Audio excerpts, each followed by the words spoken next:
Hello les amis, je vous retrouve pour une nouvelle vidéo sur le football et la Coupe du Monde 2026 et je vais vous présenter le débrief en statistique du match Mexique contre Angleterre, un match qui avait lieu ce lundi 6 juillet pour le compte des huitièmes de finale et c'est l'Angleterre qui a gagné 3 buts à 2 et qui se qualifie donc pour les quarts de finale. Ça a été un match énorme. Pour moi, c'est une surprise parce que pour moi, je pensais que le Mexique était favori et donc dans cette vidéo, on va revenir sur les buts de cette rencontre, mais surtout sur les statistiques des deux équipes pour comprendre un petit peu le déroulé du match. Et on terminera la vidéo par un aperçu du prochain adversaire de l'Angleterre dans cette compétition. Alors une victoire 3-2 de l'Angleterre qui a ouvert le score en fin de premier mi-temps par Bellingham qui a réalisé un doublé à la 36e et 38e minute, deux buts coup sur coup. Et c'est vrai que ça a mis un coup au Mexique, mais quoique le Mexique a réduit le score par Quinones à la 42e minute, juste avant la mi-temps. Donc à la mi-temps, il n'y avait plus que 2-1 pour l'Angleterre. Début de deuxième mi-temps, là, je dirais un grand fait du match, c'est que Kansa de l'Angleterre a eu un carton rouge à la 54e minute, et là l'Angleterre a dû terminer 40 dernières minutes à 10 contre 11. Malgré tout, Harry Kane a marqué un troisième but sur penalty à la 60e minute pour l'Angleterre, 3-1. Et puis Jiménez a réduit le score à la 69e sur penalty pour le Mexique, 3-2. Mais le Mexique a poussé et n'a pas réussi à égaliser du tout. Ils auraient égalisé, il y aurait eu prolongation. Je pense que ça aurait été très compliqué pour l'Angleterre.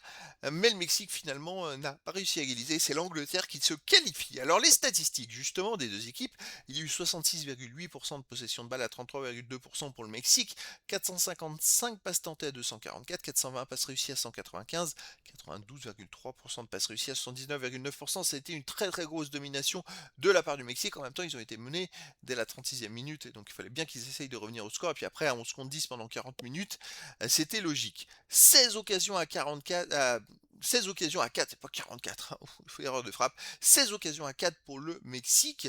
Pour l'Angleterre, oui, j'ai que 4 occasions. C'est, je trouve, très très faible, hein.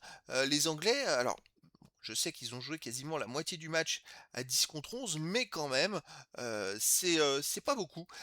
1,94 buts attendus à 1,55 pour le Mexique. L'Angleterre a eu moins de XG, mais ils ont gagné le match. Donc, beaucoup de réussite pour l'Angleterre. 20 tirs à 6 pour le Mexique. 5 tirs cadrés partout, 7 tirs bloqués à 0 pour le Mexique, mais un poteau à 0 pour l'Angleterre. Effectivement, le Mexique a eu beaucoup plus d'occasions, beaucoup plus de tirs à cadrer autant, mais voilà, ils ont eu beaucoup plus de situations dangereuses, plus de XG. Ils n'ont pas eu de réussite du tout. Ils n'ont pas eu en tout cas la réussite qu'ils ont eu dans les autres matchs, quoique dans les autres matchs, ils ont eu la réussite, en plus, ils méritaient. Les autres statistiques, 1 hors-jeu à 0 pour le Mexique, 12 corners à 2 pour le Mexique, 49 centres à 4 pour le Mexique, 7 interceptions à 4 pour le Mexique, 18 tacles à 16 pour l'Angleterre, 50 duels gagnés à 37 pour l'Angleterre, 3 arrêts à 2 pour l'Angleterre, 14 fautes à 7 pour le Mexique, 4 jaunes à 2 pour l'Angleterre, 1 rouge à 0 pour l'Angleterre. Oui, il y a eu quand même 4 jaunes et un rouge en 7 fautes pour l'Angleterre. Ah, c'est quand même étonnant, les amis, cette statistique. Ça fait penser un petit peu au match de l'équipe de France, dites donc. Bon, je vais pas polémiquer à nouveau, mais c'est quand même super étrange en tout cas. Les statistiques du Mexique sont parlantes. Ils ont tout fait pour pousser. Ils ont fait beaucoup de centres. C'était peut-être pas ce qu'il fallait faire, parce que face à une équipe d'Angleterre qui était à 10 contre 11, il fallait peut-être plus créer des décalages plutôt que de faire des centres et qui amenaient des duels physiques où l'Angleterre était très forte dans ce domaine-là. Beaucoup de corners qui n'ont pas été productifs. Vous voyez, le Mexique n'a cadré que 5 tirs alors qu'ils ont eu fait 49 centres. Donc c'est qu'il y a un truc qui ne va pas. 12 corners à 2, ils n'ont pas réussi à prendre un ballon. Bon, bah voilà, le Mexique a, je dirais, s'est enlisé à vouloir faire un style de jeu qui ne lui permettait pas de pouvoir revenir au score et de pouvoir gagner. Ça a favorisé l'Angleterre. Et c'est l'Angleterre qui est donc qualifiée et qui jouera son quart de finale le 11 juillet prochain à 23 h contre la Norvège. Là, on va voir un énorme choc avec un futur demi-finaliste qui va être sympa, hein, soit Angleterre, soit Norvège. Ouais, ça va être vraiment, vraiment sympa. En tout cas, un prochain match à venir énorme avec deux énormes buteurs des deux côtés, Harry Kane côté Angleterre et Haaland côté Norvège.